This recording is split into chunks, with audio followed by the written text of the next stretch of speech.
All right, hey everybody, welcome to the Players Podcast. I have a real good friend of mine on. He wears a lot of hats. That's one of the reasons we have him on. If you've seen anything that I do, from my training to my AAU teams to the exposure events, any of that, he's probably had a hand in it. And he wears a lot of hats. Look, I'm just a believer that I don't need to touch the stove. If I got somebody who's touched it, who's been there, done that, his kids are older than mine. So, like, he's been through a lot of stuff that I'll eventually go through. I love, hey, life's too short for me to make every mistake. So, since he's come around, I know he's gonna tell you from the Windy City, he's Chicago through and through.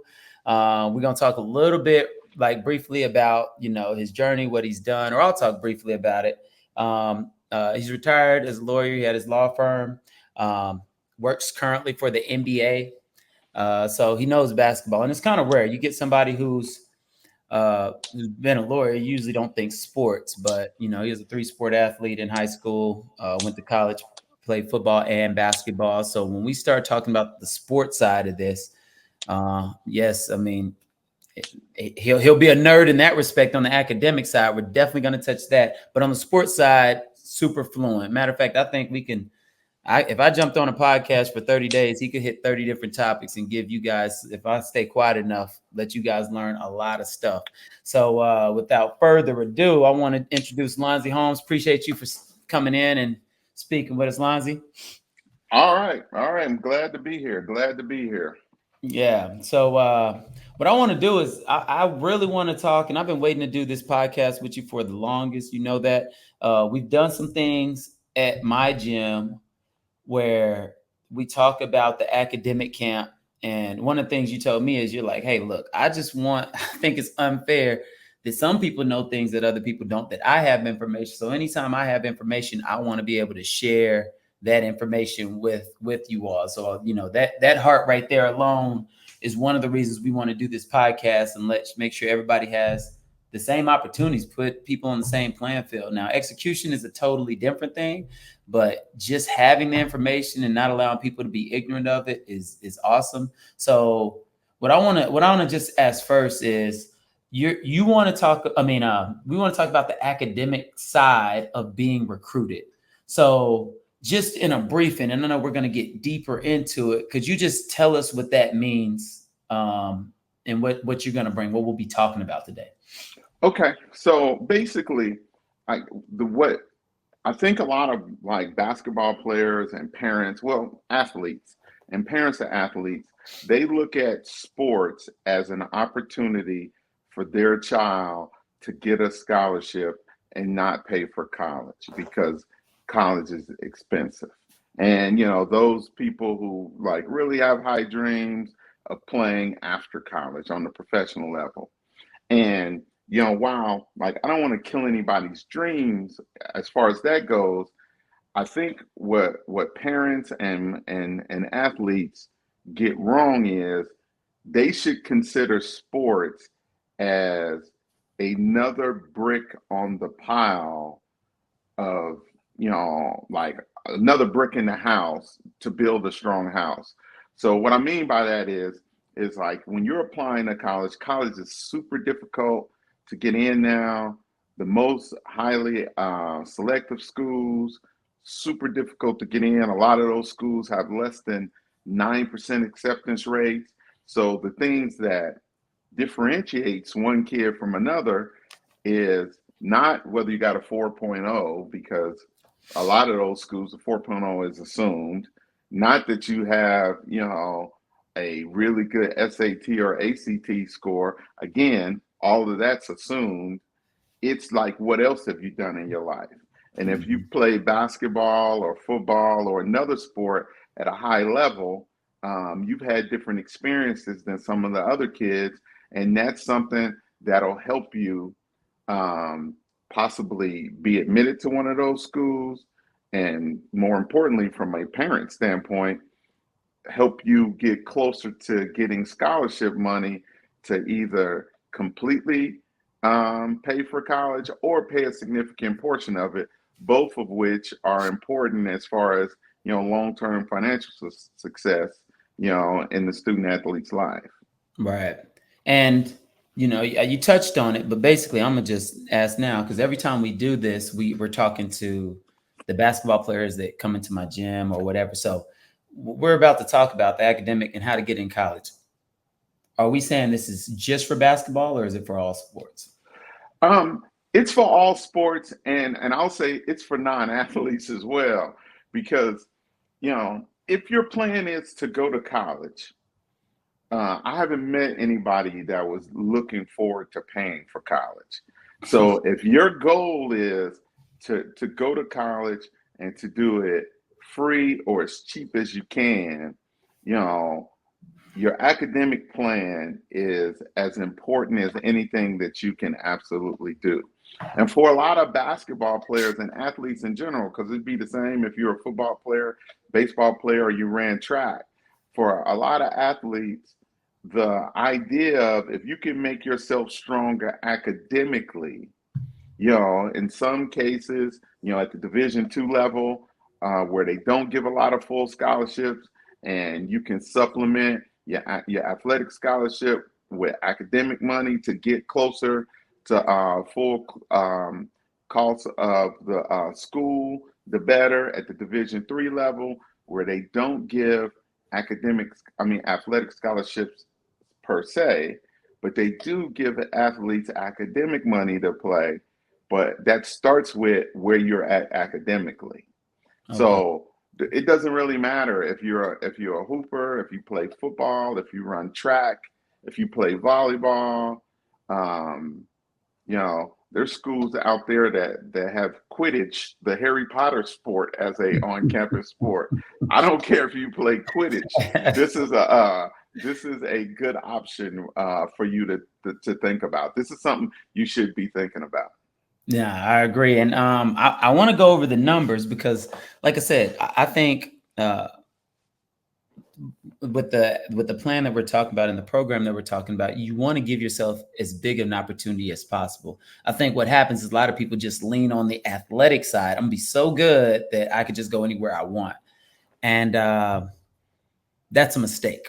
And so, what I really want to understand is like, hey, look, even if this doesn't work out, because of the academic side, you can still go to school and get it paid for because again, that's the goal. So here's some numbers, and you said these numbers, and just to see them kind of written down is interesting, And they basically break down each sport. So for basketball, there's high school participants. They say there's 537,000 basketball players, and the NCAA participants is 19,000, so right under 20,000.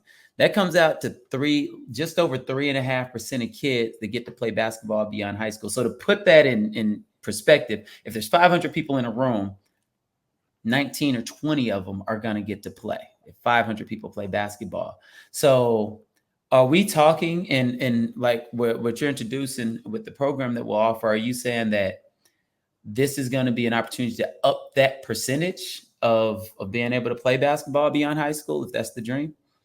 It absolutely will. Because I mean, you think about it. If you don't, if your goal is, if let's just say you did basketball all the time and you didn't worry about academics because you were concentrating on getting a Division I scholarship at a school where you can be admitted with lower academic standards. Let's just say that's your goal, and you're gonna grind basketball 7 days a week instead of studying for that pre-cal test. You're gonna go and you're gonna make 500 shots, and you don't make it, then your chances of playing basketball are shot.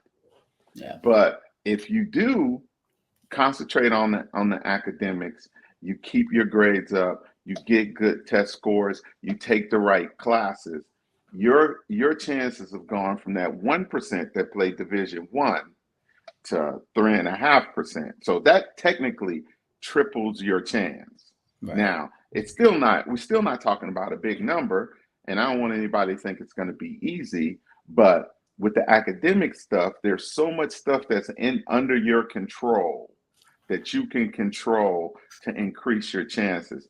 If you get the right grades, if you get the right test scores, and then you show up in the right places. So like, like you coach AAU, I've coached AAU before. I coach my son, I coached the team for you. And one of the things I learned throughout my process with my son figured out was like, look, we would go all over the country and play in these tournaments. I mean, I would pay extra to play against the best teams in those tournaments. I went to Ohio, paid extra money to play against LeBron James Elite, with the idea of that's the way I'm gonna get my kids seen. And I get out there, didn't have any D1 kids on my roster. I had several kids on my roster who I was sure could play D1. Coaches wasn't watching. So all of that work, ultimately, I couldn't get the coach's eyes on me. I took my son to an academic camp. He had the grades and test scores, and everywhere we went, there was 100 coaches watching them. They were literally following him around the gym. So, it wasn't really a light bulb moment. At that point, I said, look, I've been wasting my time on the wrong things. Because like Division III, I thought was a better option for my son anyway. So that's why I stopped playing AAU. Essentially 16, 17 U, because when I go to these big time tournaments, I don't see any Division III coaches in there.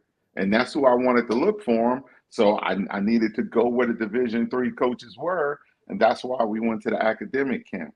So yeah, I mean, it's the plan.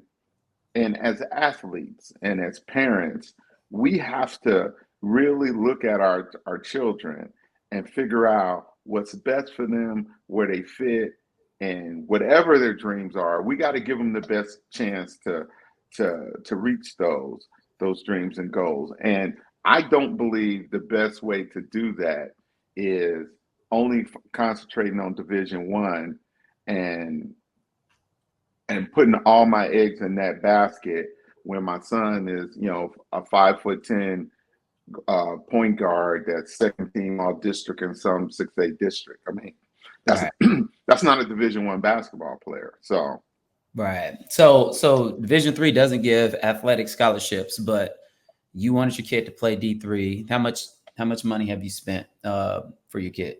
$0. Okay, so how does that work? So basically, this is the way it works out. At the Division III level, they don't give athletic scholarships. However, they give academic scholarships to basketball players that amount to the same thing. And not just basketball players, to athletes. Right. So the way it works out is the first thing you have to do is you have to show them that you can get in the school. So that's where your grades and your test scores come in. If you can get into the school and they like you, it ends up being just like Division I recruiting. The coach goes over to the financial aid department and says, "Hey, I know I got this scholarship. This is the kid we want to give it to because we want him to come here and play basketball." Mm-hmm. And that's the way it worked, like for my son throughout his process, where he had the grades and test scores to get into these schools. The schools, we go talk to the coach see him play. They pay for us to come on campus to a visit. We go to the visit. He plays with the team on the visit. At the end of the visit, we do the tour. At the end of the tour, we end up in the financial aid office, and the people tell us, okay, this is how much Lonzy would pay if he came to school here. And it was $0. So, like, I don't care what you call a scholarship. He didn't get it, but it's like a scholarship. What matters was the $0 at the bottom. That's the point. That's the goal at the end of the day. So where is he now? He's undergrad. Where is he? So my son, interestingly, went to that school that my friend from college went to. He went to Wheaton. He went to Wheaton 100% free. We didn't pay anything. We didn't pay tuition, room and board, or books. He graduated from Wheaton, and honestly, because he had a good foundation, because we started working on this academic thing from the beginning. He had a good foundation. Went to a good high school. He got into a good college. He went for free, He did well in college, and that turned into a full ride scholarship to law school. He is a third year law student at Penn State now. He'll graduate in May. And again, we haven't paid a dime for that either. Okay, so and that's interesting because of course we're friends, so I know your story. So the interesting part of this is you use basketball to get the free scholarship, but then your son decides not to play. So like you played Division 1, I played Division 1. That wasn't an option for us. So so tell me about that. Your son didn't play, but he's going to school for free. So that's the one interesting thing about it. So like here recently, as you know, like when you and I went to college, if at the Division 1 level, if you went to the coach and said, "Hey, coach, I'm not feeling this," the next thing they were saying, "We're not feeling your scholarship either," and that's gone. So they can't do that anymore. They have to keep you. They have to honor your scholarship for 4 years. But at the Division 3 level, because the scholarship is not technically athletic, they can't take it from you whether you play or you don't play.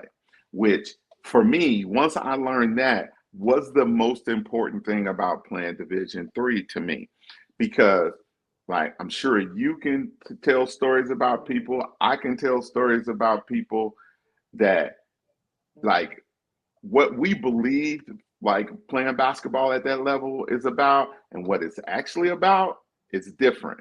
And not everybody likes it. I You loved mean it. Division 1?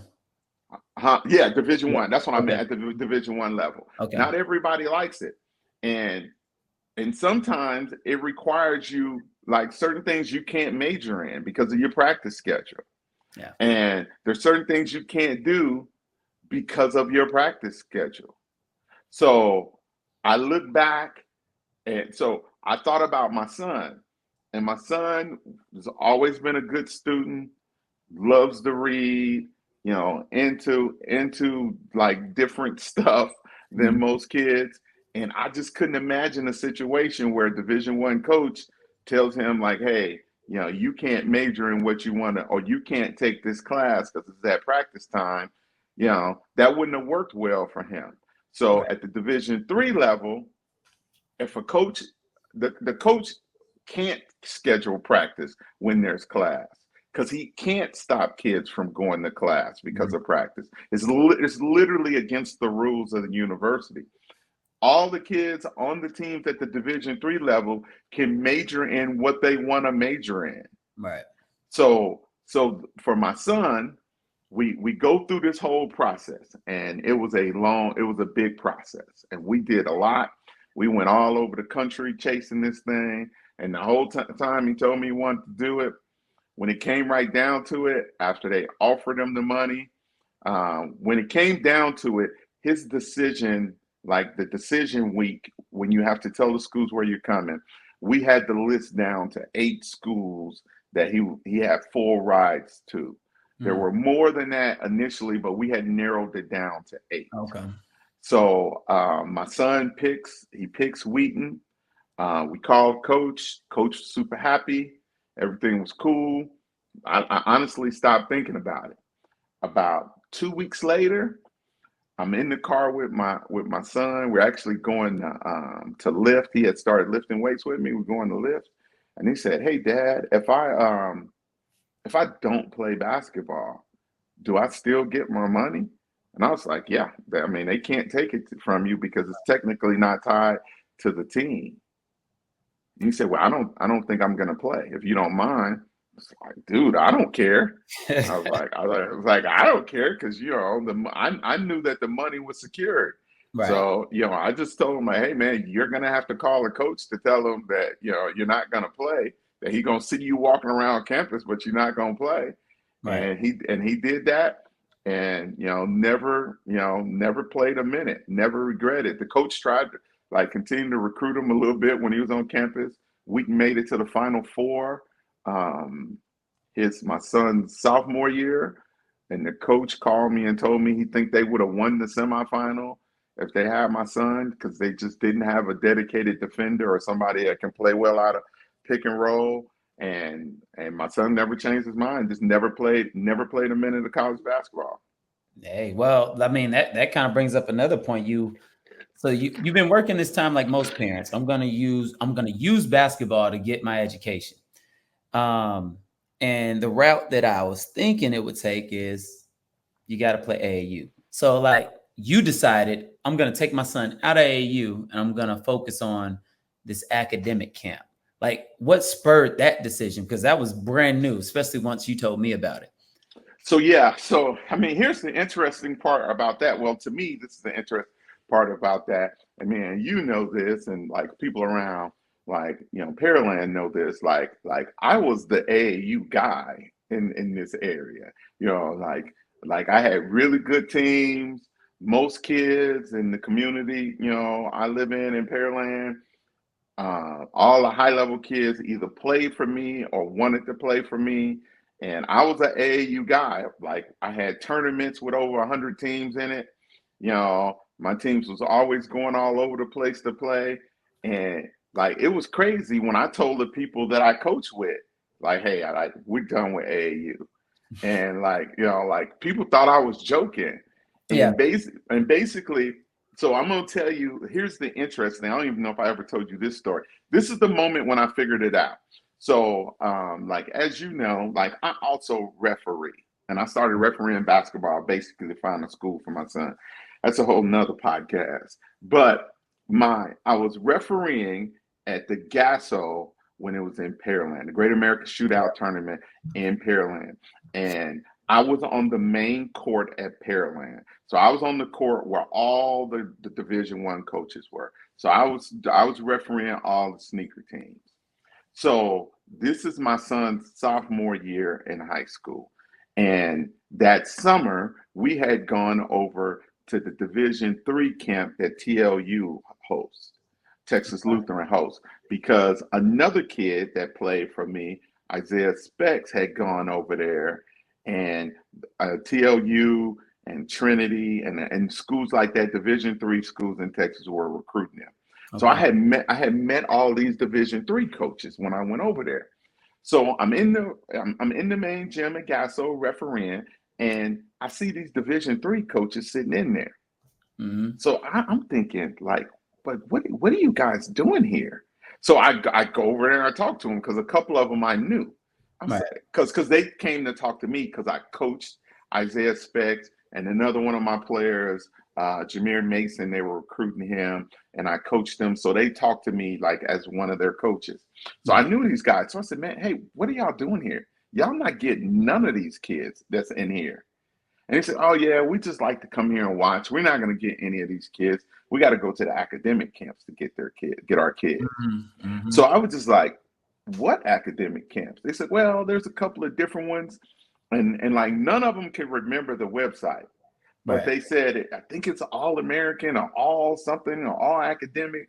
But, that's where, we get kids. So, I'm a lawyer by trade. So I started doing the research. And I went home that night. That was the Saturday of Gasso. I went home that night and I figured out the name of the camp and I started researching it and I started seeing how many coaches was going there. So the next day I go back and I see a couple of the coaches. They were on another floor that day, but I went up and talked to them about it. And I was like, hey, man, these people are advertising that it's over 400 coaches at these things. That can't be right. Because at that point, I had been to multiple camps with my son. I had been to team camps. I had been to individual camps. I had played in all these AAU tournaments. Like I had refereed Peach Jam in Atlanta, and I Right. didn't see 400 coaches at Peach Jam. So I Right. was just like, this doesn't like. There's no way there's that many coaches there. And they both looked at each other and said, yeah, that's about right. So then I come home, I talk to my wife. I was like, I don't know what I'm doing here. Like I'm going around to all these coaches, these tournaments. I'm chasing these tournaments, trying to get these kids seen. I was like, I can just go to this thing with my son and sit back and watch. Yeah. And my wife said, well, why don't you do that? So then I started thinking, well, why I need AAU then? So I called up the guy that I ran the AAU organization with. my buddy Roosevelt, I said, hey, Ro, I'm not doing it no more. I'm done. You can have it. You can coach him next year if you want, but we just gonna train and just get ready for that camp because at that point I had met you and like to that point, I was the only trainer my son ever had, and I really didn't want to train him. So once I met you, it was easy. I was like, look, you're gonna train with Juwan. We're not gonna play AAU no more, and we're gonna get prepared to go to this camp. So we spent that whole year. He trained with you. He did some stuff with me. He he played school ball, and my thought was in the summers, if I needed to get some film, because at that point I thought the only thing I needed AAU for was for the film. I was like, Right. well, if I need to get some film, at that point I had enough stature in AAU basketball where I can call up a team and say, hey man, let my son roll with y'all this week. And they would have let him play with him. So that's what I was thinking in my head. That's how I was gonna get my film. But then I go to the camp and there's a guy who videos every camp, and you can just buy the film from him, and you can even pay him to cut it up and do a highlight video for you. And so I didn't need the film, so we never played another minute of AAU Mm. basketball. Wow. And so, like, would you do anything different? So you just said you had enough pull to throw your kid on a team. Is there a situation where I have a kid? We'll talk about the qualifications for the camp in a second, but he Mm-hmm. qualifies to go into the camp. Uh, I would, you said train, but then you took him out of AAU. Is there a situation where you would let a kid play AAU? You'd find a cheaper team, a mom and pop team where he could rep it out. Like, how would you do things different if there's anything you would do? And this is gonna sound a little bit like pandering on your podcast, but I absolutely believe this.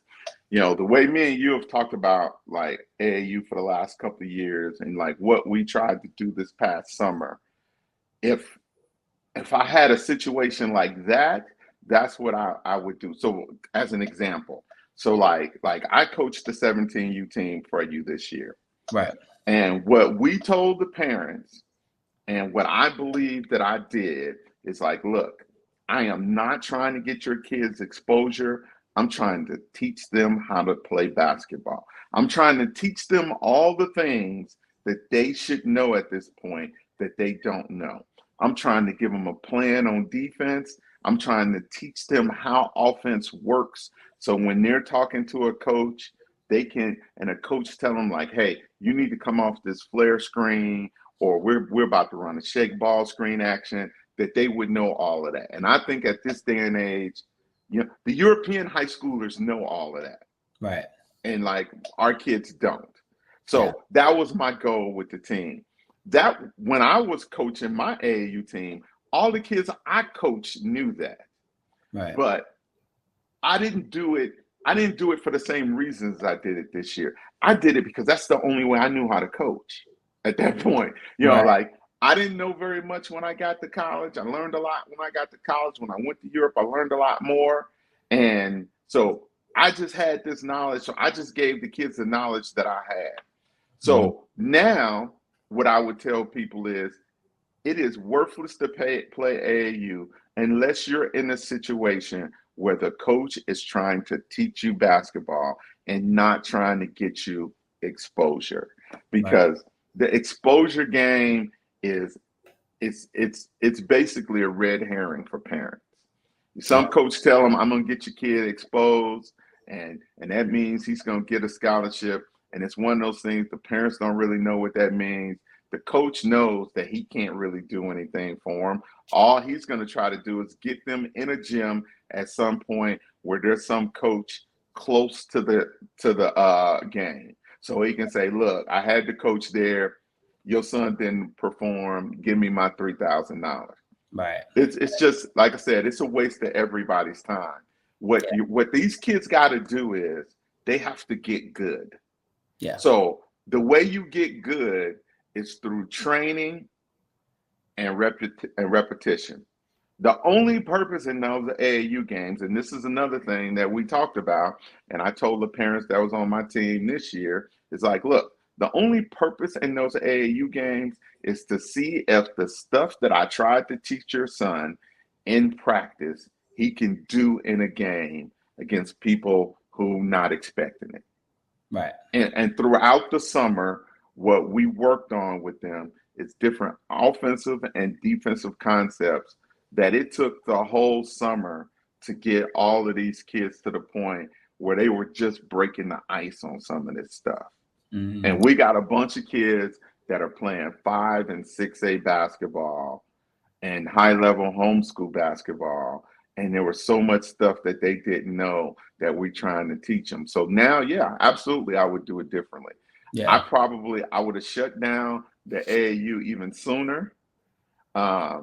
I would have, we would train more. I Yeah. would probably, like I said, I'd probably jump in 2 or 3 tournaments a year just to see if the training and the basketball knowledge is sinking in, and you can execute on the court the things that we talk about in training, Right. and just concentrate on that. That's what I absolutely would do it differently. Yeah. Yeah. And it's interesting because I'm a trainer at heart. But when I watch most trainers and most coaches in AAU, I think they're watching the wrong game. I think most trainers and coaches watch NBA, and so do the players. So, the NBA is an entertainment league, defensive 3 seconds. It's the only league that has defensive 3 seconds. So it's an isolation game.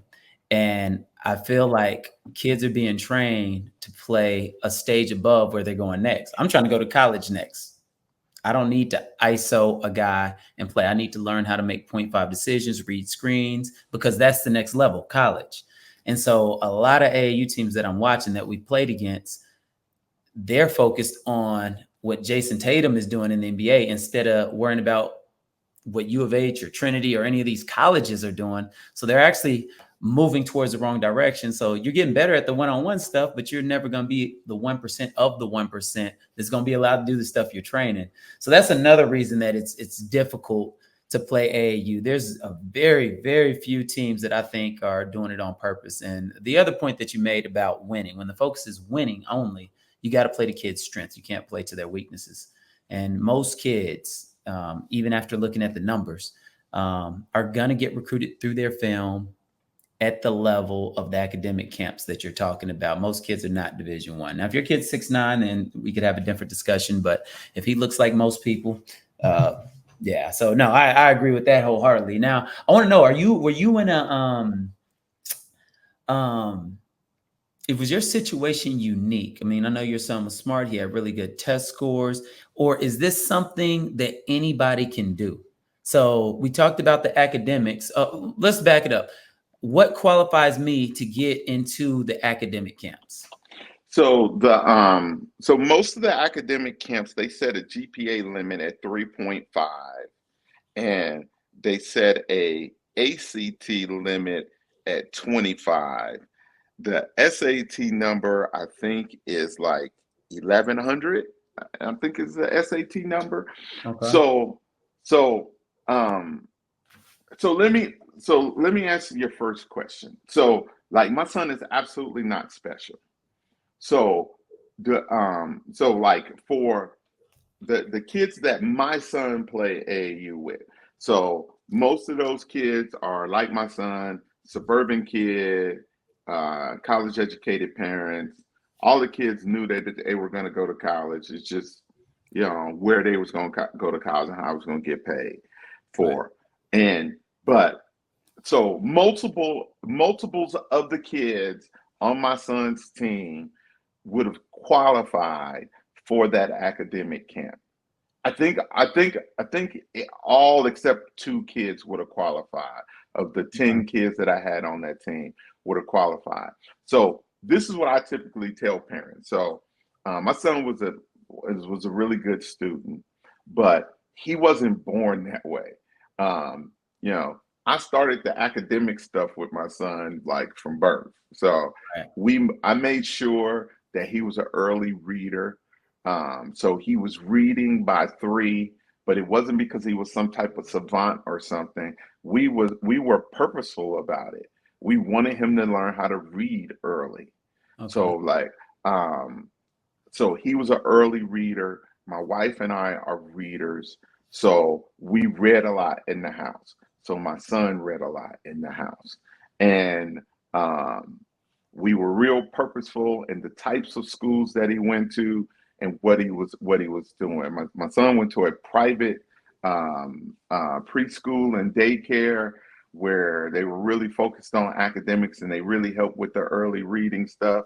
So when it was time for him to go to kindergarten, we wanted him to go to a public kindergarten, but the kindergarten that we're zoned to, which is a really good kindergarten, like they weren't prepared for kindergartners that were reading. So Okay. we didn't send them there. I mean, because like we went and talked to the principal and tried to find out, okay, he's going to be in kindergarten, but he can read and he's doing math. Can you let him read and do math like with the first graders? And honestly, she looked at us and said, "Hey, most of my first graders don't read." So we said, okay, so we're not going. So we were real purposeful in trying to make sure his academic stimulation was always there, and we was always doing everything we could to challenge him, like from an early age. So like my son was not like naturally smart. He just had that muscle exercise from a very young age and continually. Mhm. And so by the time he got to the point where he was junior high, when he was applying to these high schools, his his academic background was already pretty set in stone. And like academic excellence, which is kind of part of who he was as a person. So I think the key for him was, and like my daughter as well, was just us as parents being on top of it early. So by the time he got to junior high, I was never chasing him about his homework anymore. That wasn't even a thing for us anymore. But it wasn't because he was smart. It was because, when he was in the first grade, I was chasing him about his homework and Right. making sure it was done. So all of that, I think, is the key for parents. And when I talk to parents, what I typically try to tell them is like, look, like I don't care what your kid's age is, you can start doing this now. The older they are, of course, the more catch up they have to do if they're not already what people consider an elite academic kid. But this can be done by every kid because this is not like I don't have to worry about whether you're 6'9". That's not the problem, whether you're 6'9" or not. The problem is are you willing to sit down and read this book? Right.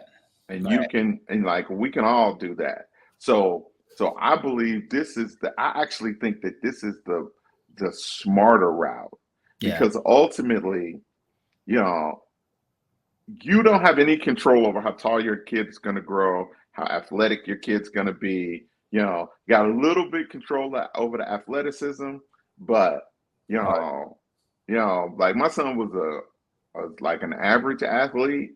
So, at his height, he needed to be an elite athlete to be a Division I kid. right. So, and I did everything. I did all the exercise. I mean, as you know, like I knew one of the top athletic trainers in the country at the time, and Mhm. my son had one-on-ones with him, and it just he wasn't meant to be a high jumper. So like I had no control over that, but I did have control over my son being a really solid reader and being a voracious reader and being able to read these math problems so he can be successful in math and all of that stuff. So that's why I actually believe this to be an even better option. Right. And I've seen the program that you've written out and you have, and correct me if I'm wrong. I mean, it seems that you start at sixth or seventh grade. Is that right? Like, Well, that's what I started sixth or seventh grade mainly because I very rarely talk to a parent of kids younger than that.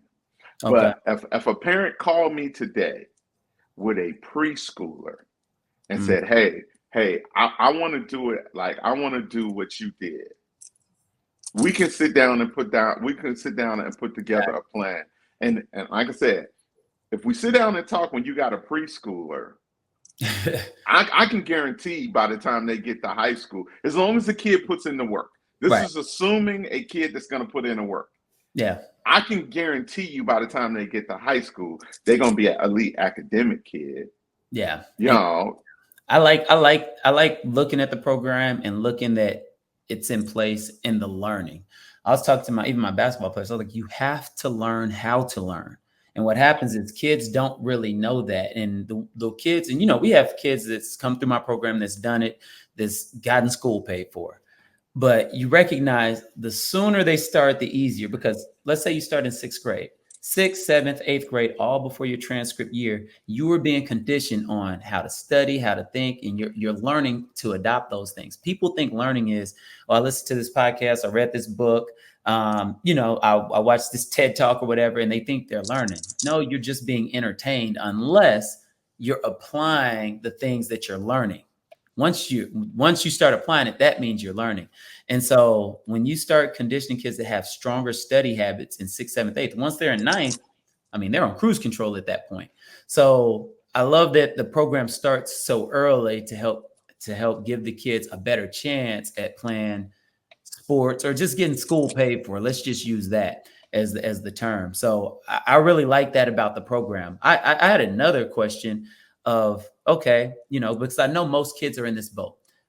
Well, my kid, they believe their kid is Division One. The kid believes he's Division One, so maybe they don't like. So I played Division One. I think this is a fair question because you know my career and you know me as a player enough to say this.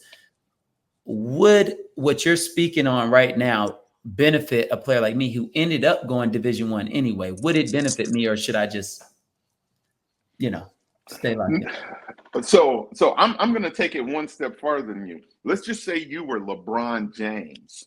I'm going to tell you, yes, this helps you because very early in my career, well, not this, I don't even call this part of my career. When I was in high school, like you said in the intro, like I'm from Chicago, proudly from Chicago. I rep Chicago all the time. But, back in the old days, like I got a chance to play with NBA players and high level Division One players every summer, probably from the time I was 14 all the way until I stopped playing.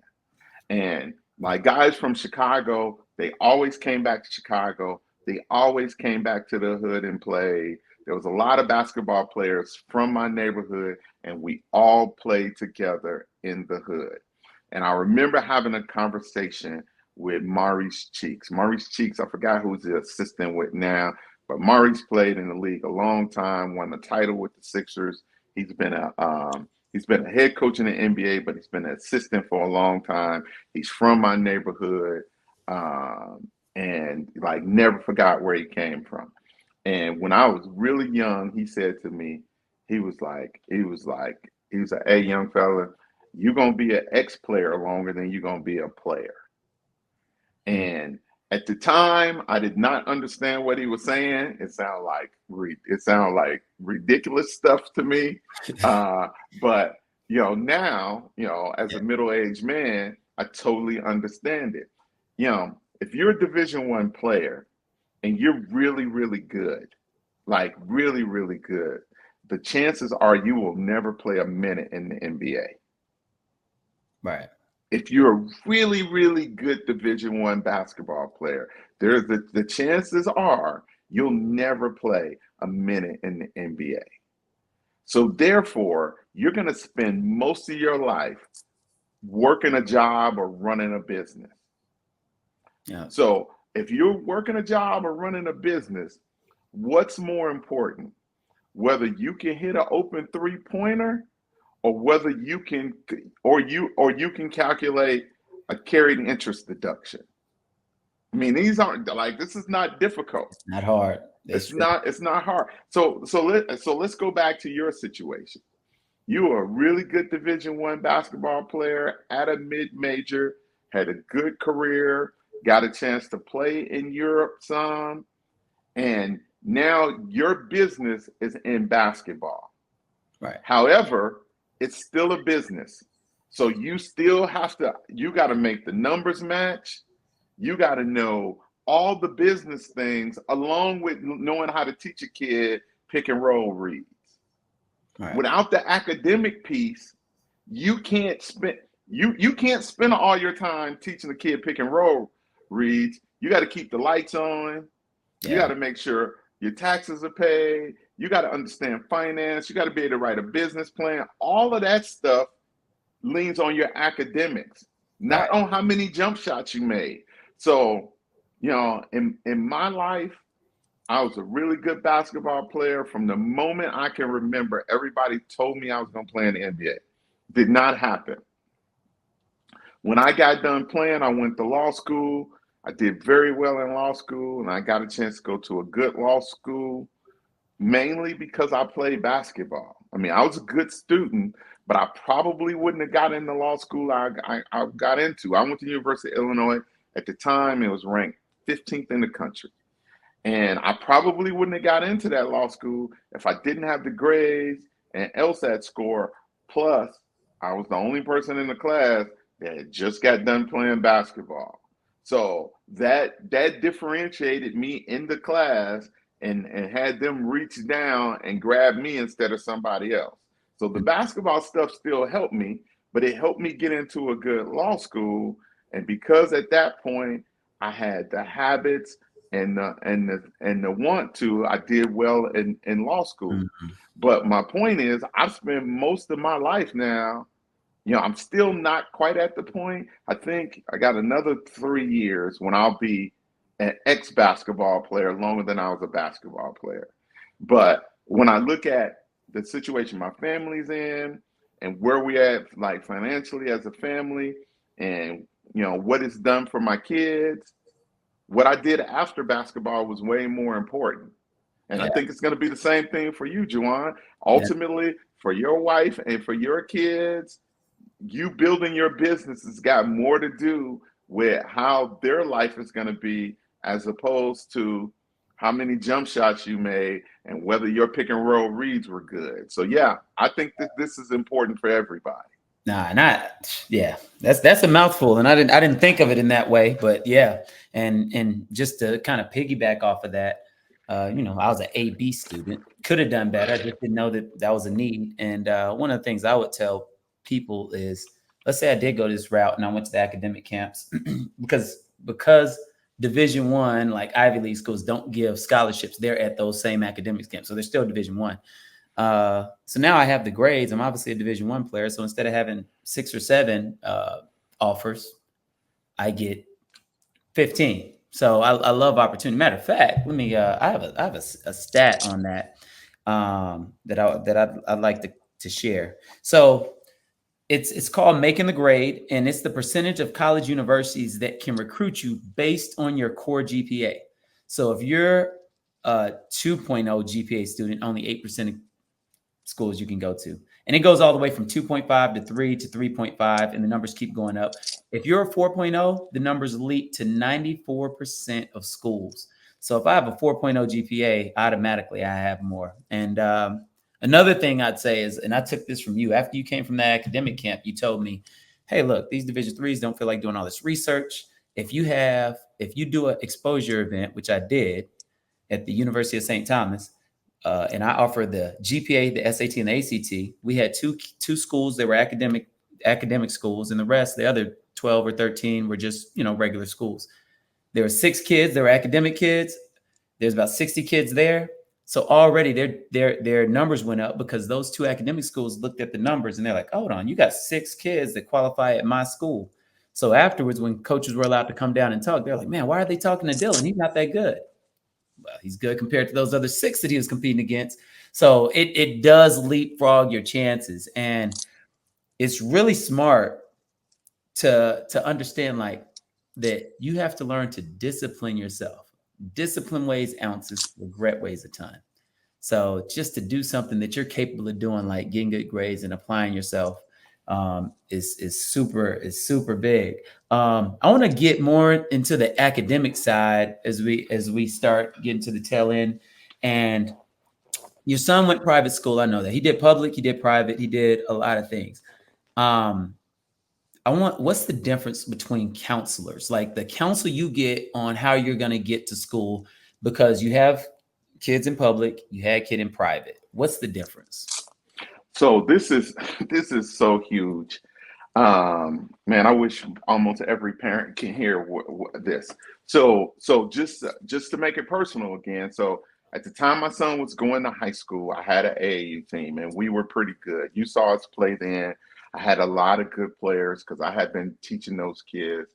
You know, I've raised those kids. I've been coaching them since they were 7, and so every kid on that team had multiple options. I tried to get everybody on my team to go private. I'm not gonna lie to you. I tried to get them all to go private, Right. and some of them did. But let's just talk about. So I had a couple of kids who were really good athletes, great kids. Went to Dawson High School. Dawson High School, for anybody that don't live in the area, is a public school. I'm zoned to it. As I sit right here in my house, I'm less than 2 miles from it. It's a 6A public school in in what you call a middle class suburb of Houston. Good school, not great school.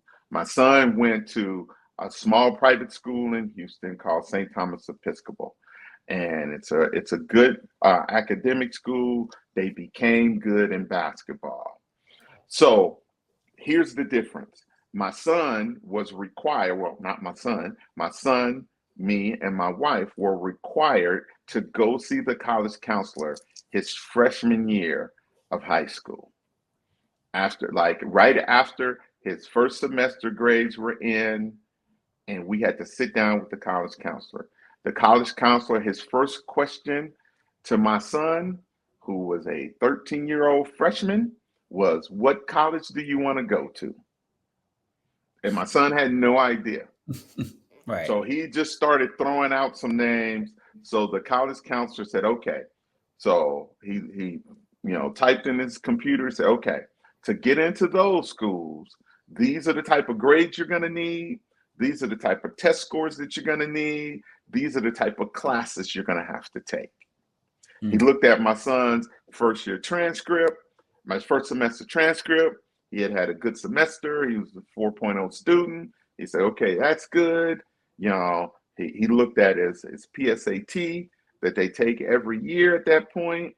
They had his PSAT scores and said, "Hey, okay, this is where you're a little behind on PSAT. We need to get this a little better. So this is the class you're going to take next year." And basically, we're doing what I thought was going to happen his junior year, his freshman year. Right. And the college counselor is saying words that me and my wife had no idea what he's talking about. Now, at this point, I'm a lawyer. At this point, I'm a partner in a firm, lawyer. My wife is a pharmacist. We've both done college and both did pretty well. So we thought we knew what we were doing. And at the end of this meeting, we knew we didn't have any idea what we were doing. Right. So I don't like that feeling. So I jumped into it head first. Now let's go back to my team. So I had 2 kids who I was super close to them and their parents that went to Dawson, and nice kids, both of them really good students. And I was just kind of talking to their parents because I assumed that everybody did that meeting with the college counselor, and everybody knew what we now knew. Because I'm talking to them like, "Man, can you believe all the stuff we got to do?" And they were like, "What are you talking about?" I was like, Yeah. didn't y'all meet with y'all college counselor?" They was like, "Of course not." And so then I started telling them all the things that I had learned in that 45-minute first year meeting. They knew none of it. So it immediately had me thinking, said, "Okay, so I'm sitting in practice with this group of kids, and me and my son know more than all of these people combined." Mm. And I thought, like, man, this is like, it's an advantage. It's a cheat code. Yeah. It's an advantage that kids that get good college counseling have. Well, I should say, get good college counseling early. Because if I would have had that meeting when I thought I was going to have that meeting my son's junior year, it would have been too late Yeah. to do a lot of the things that we got to do.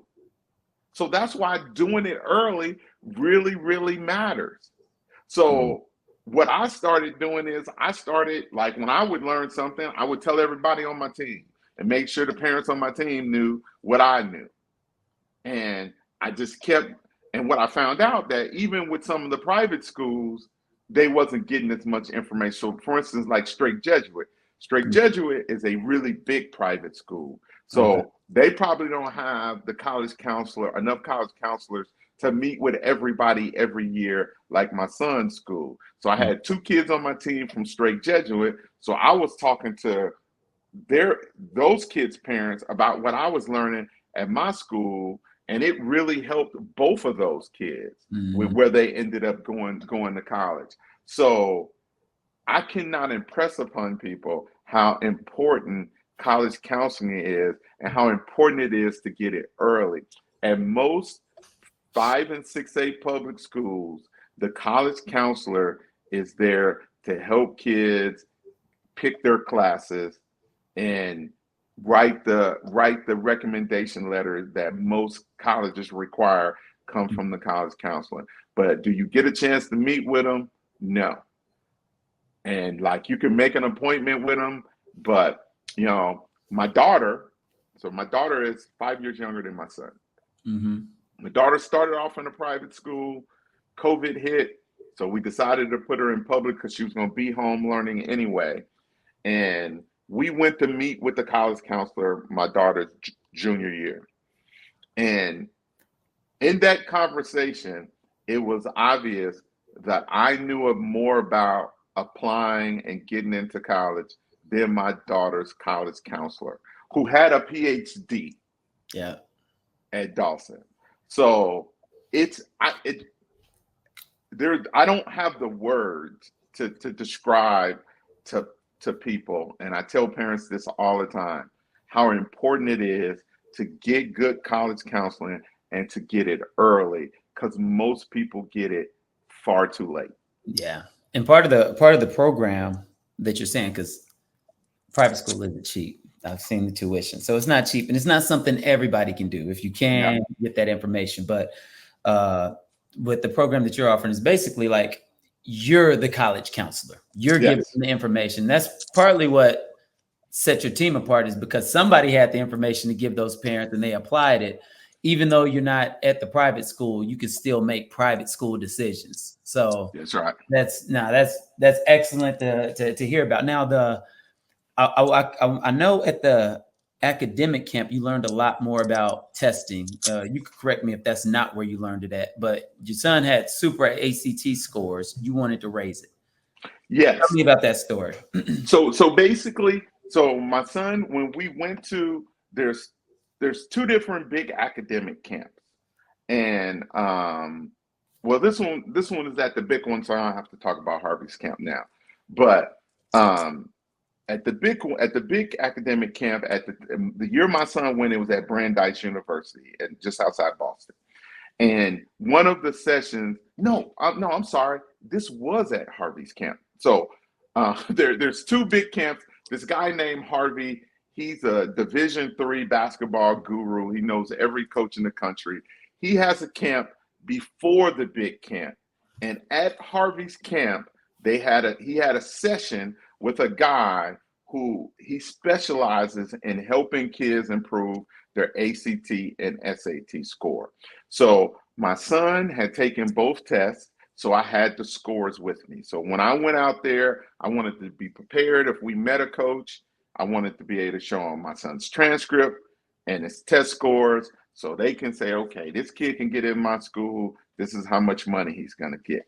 So Mhm. I was prepared. I had a folder with all that. So the guy did a session and he was talking about the kids, and he says that he averages improving kids 4 points on the ACT, which is just a huge number. Right. And like, I was, of course, immediately skeptical of that number. Well, after he talked to the kids, I went right up to him and I was like, hey, like, introduce myself.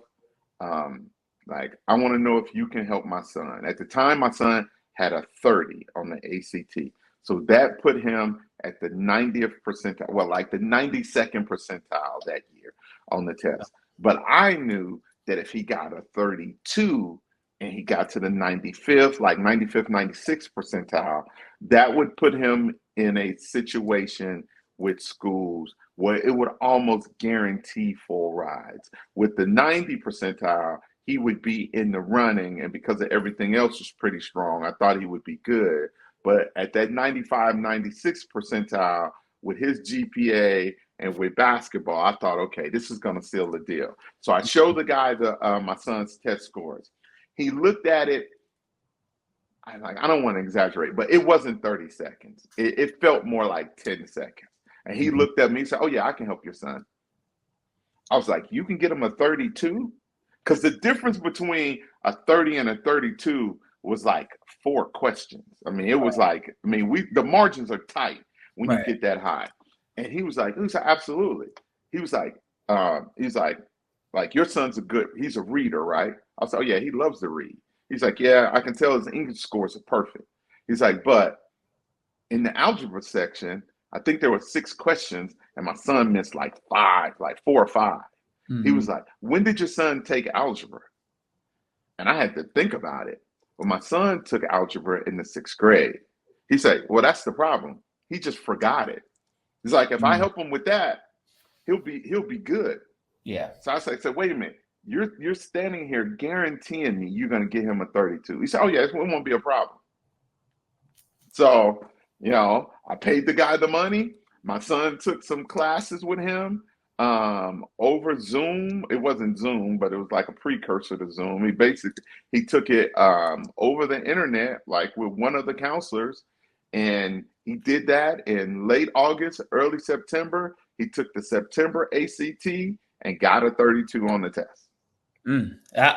See, that's crazy. And like I said, since we're on I'm giving people information kick, I want you to tell me, because I didn't know this, because this isn't how the SAT was before. So most people, and you know this in my gym, we do a lot of seminars and then we get feedback from the parents. And a lot of times the parents are saying, yeah, you're like, hey, what's his SAT score? And they're like, oh, we haven't taken it yet. And you're like, but he just finished his junior year. So when should you be taking that? How does that test work?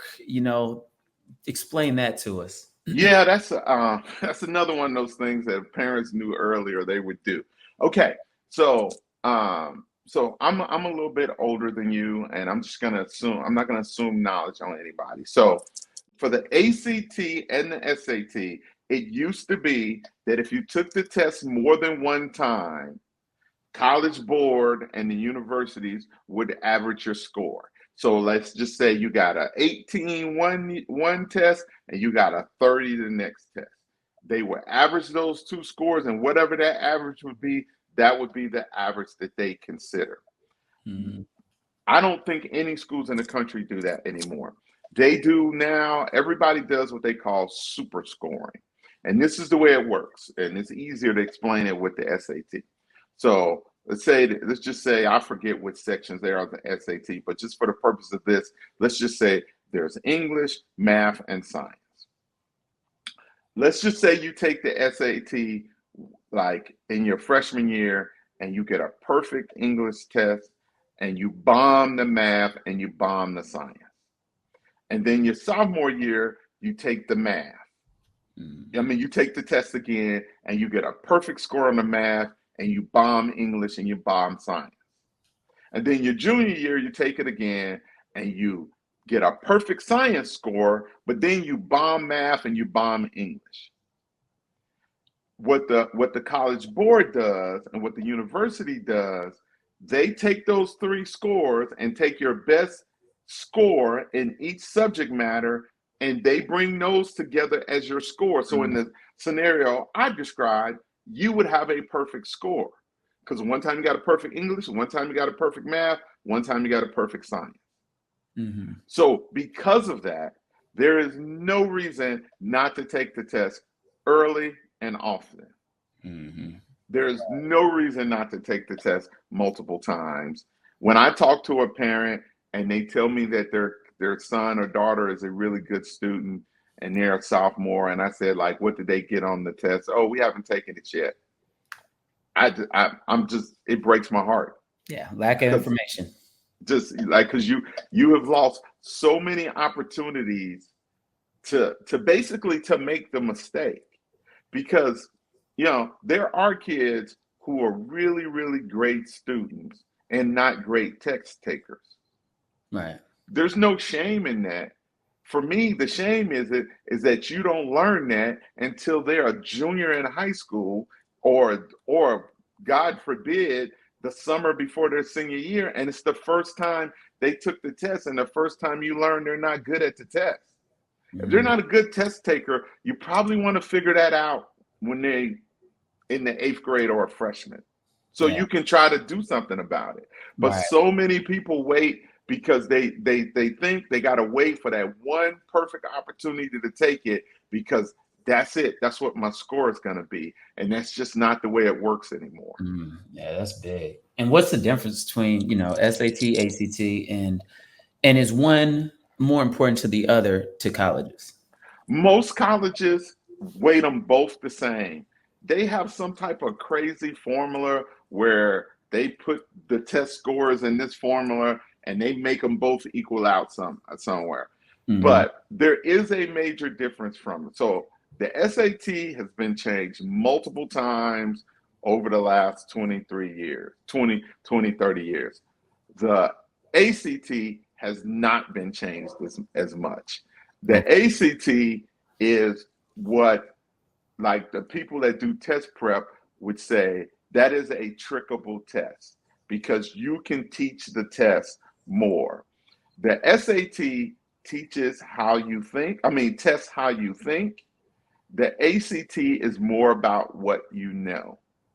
Okay. So, um, so different types of kids will do better on one test as opposed to another. There was a study done that reported that African American boys historically did better on the ACT than SAT. I don't know if that study's been updated, since then, but I know that I only took the ACT and I did pretty well on the ACT. My son took both, and his ACT score ended up better than the SAT, but it's because of that story I told you about him getting that little extra counseling on that. But the tests are different, and if the family can afford it, I suggest them taking both and taking both as early as they possibly can. So if there is some type of significant problem, you can start planning for it. Now, a lot of colleges and universities are going what they call test optional and saying you don't have to take the test. Mm-hmm. You know, I would still advise people to take the test. Okay. And that's part of the program that we're helping create is that, like, when you take the program, of course you're covering the academic side, I'm covering the sports side, because we've talked about this before. The better your grades, the less good you have to be at basketball. Mm-hmm. And vice versa. I mean, if you're really good at basketball, then the less your grades have to be. So it's really important to be working towards both, especially if basketball is what you want to do. I always tell people to use basketball. So, like, as I see it, the academic side seems like it's within your control. You might be ignorant of a lot of stuff. That's why the program is here. But the athletic side, you just look to get as good as you can at the things that coaches are looking for. That's usually what I find myself teaching is, I travel and I train a lot of at colleges, the guards and wings and things like that. And usually what I see is what the kid and the parent are trying to impress coaches, and what the coaches are actually looking for are two very different things. And so getting a kid, having a plan with both, because I like to be in control. So um, like if I can control the situation by the information I get, which is why I'm constantly seeking information, that's the position I want to be in. Because then I that means I can control the outcomes of things a lot better. But is that pretty much how you would articulate the two? I got my academics, I got my basketball side. One I can control, and one gives me a better chance to do what I eventually want to do.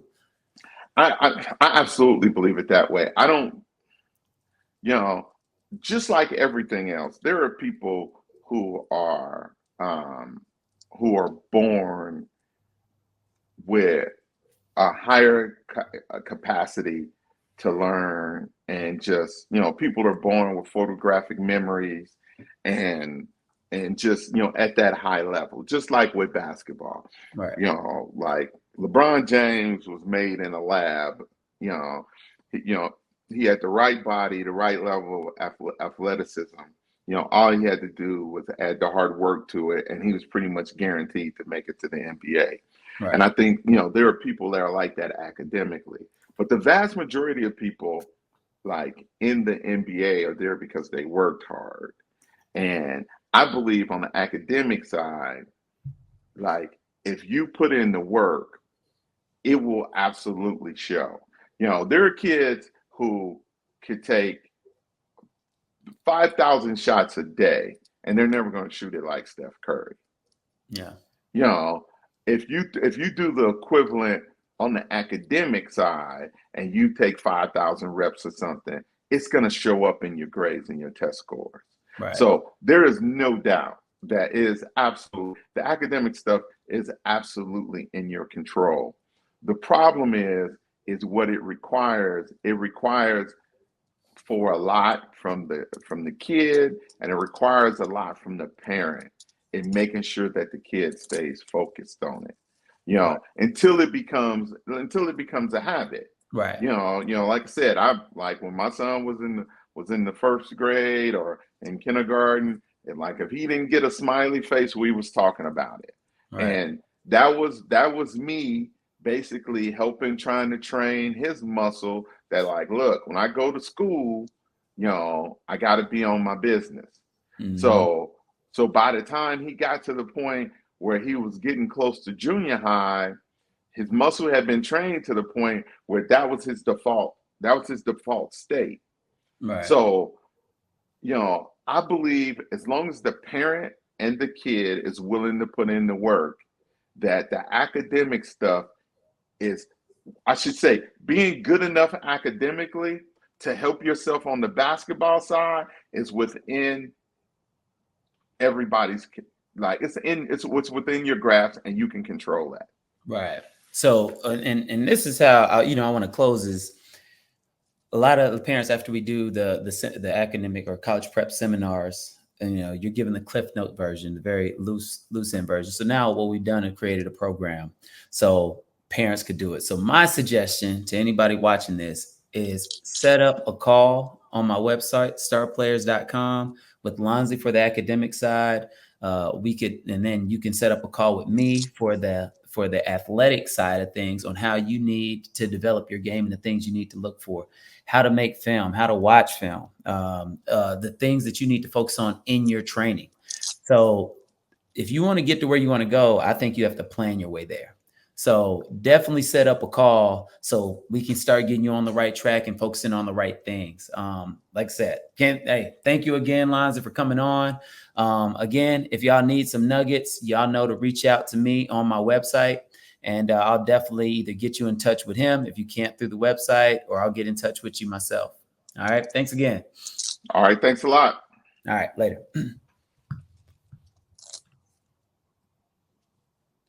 Yeah.